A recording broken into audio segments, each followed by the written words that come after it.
சொல்லிடலாம். வந்து பார்த்தோம். சரி. ரொம்ப நல்லா இருந்தது. ஓகே. எல்லாம் நல்லா பேசி வாங்கி கொடுத்தீங்க. சலிக்காம நடந்தீங்களா கூட? கண்டிப்பா. நடக்கிறதெல்லாம் அது விஷயம். ஆமா.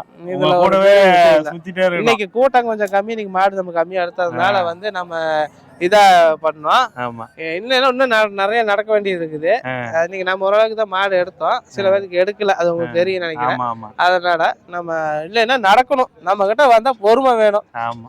ஒரு தாட்டிங்க 2 தாட்டி சலிக்காம நம்ம இந்த வாரம் எடுக்கலையா அடுத்த வாரம் வரணும். அப்படி வந்தா மாடு எடுக்கலாம். இப்போ நான் 2 வாரம் வந்தவங்க எல்லாம் 2-3 வாரம் ஒரு கரூர்கார வந்து இப்போ 2 வாரமா மாடு எடுக்கல. ஏன்னா நம்ம காசு போட்டு வாங்குறோம். ஒரு பொருள் நம்ம நல்ல பொருள் வாங்கும்போது 4 தாட்டி வந்தா தான் ஒரு பொருள் வாங்க முடியும். இது 50-100 இதாக இருந்தால் போய் தொலைன்னு நம்ம விட்டுட்டு போயிடலாம். இதெல்லாம் 1000 கணக்கு 1/2 லட்சம் போட்டு வாங்குறோம். போச்சுன்னா போனதுதான். அது நான் அதுக்கப்புறம் போறத நம்ம தலையெழுத்து என்னவோ அதுதான். அது யாருனாலையும் ஒன்றும் பண்ண முடியாது. அதனால அது ஒன்று ஒரு சலிக்காம வந்தீங்கன்னா பார்த்து முன்ன போனா பார்த்து எடுத்துக்கலாம். நல்ல பொருளாக பார்த்து எடுத்துக்கலாங்க.